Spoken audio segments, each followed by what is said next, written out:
రామకృష్ణ గారు కూడా అప్పుడే he was singing and in fact Ghantasala గారి వాయిస్ టింబర్కి పోలిన వలె ఉండేదని అనేవారు. సో అప్పట్లో మీరు ఎలా ఫీల్ అయ్యారు? అంటే ఎలా ఉండేది మీరు ఒక కొత్త ఫ్రెష్ వాయిస్, యంగ్ వాయిస్?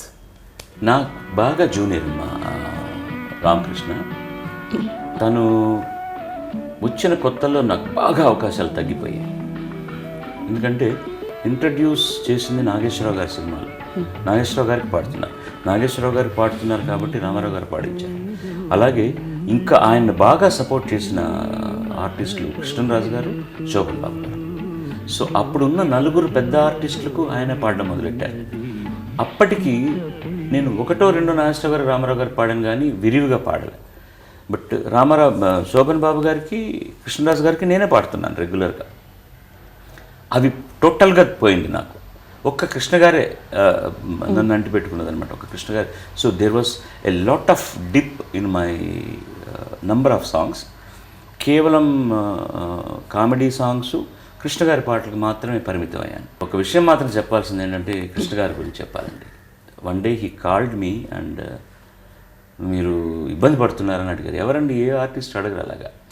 మీరు పాటలు తక్కువైపోయాయని ఇబ్బంది పడుతున్నారా అన్నారు. లేదండి, ఏం లేదు. నాకు ఎలాగో 4-5 సినిమాలు ప్రతి సంవత్సరం ఉంటాయి బాలుగారు, నా పాటలన్నీ మీరే పాడతారు.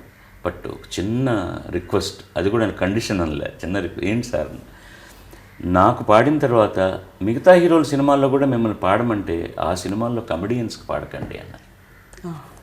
న్యాయం కదా అది కూడా. అంటే అవతల వాళ్ళ సినిమాల్లో ఒక కమెడియన్ వాయిస్ ఈ హీరోకి ఉపయోగిస్తున్నారు, రాకూడదు. కానీ అది కూడా నేను చేయలేకపోయాను. అలాగే పాడాను. నేను రాజ్బాబు పాడాను, రామలింగి గారికి పాడాను, సత్యనారాయణ గారికి పాడాను, అందరికీ పాడాను. నేను ఎక్కువగా పాడుతున్న రోజుల్లో ఇంకెవరిని రానివ్వట్లేదు బాలసుబ్రహ్మణ్యం అని మాట్లాడాను. చాలా ఉన్నాయి. బంటు దగ్గర నుంచి మహారాజు వరకు బాలసుబ్రహ్మణ్యం అని, ఇంకెవరు లేరా అన్నారు. కొంతమంది క్యారెక్టర్ ఆర్టిస్టులకు పాటే గాయకులు కూడా వేదిక మీద నన్ను తూర్పారు పట్టారు. నేను దాని గురించి అసలు ఏమీ ఆలోచించలేదు. అదే జనం ఇవాళ ఏమిటండి బాలసుబ్రహ్మణ్యం గారి పాటలు తక్కువైపోయాయి అని అంటున్నారు. దీనికి సంబరపడిపోయింది లేదు.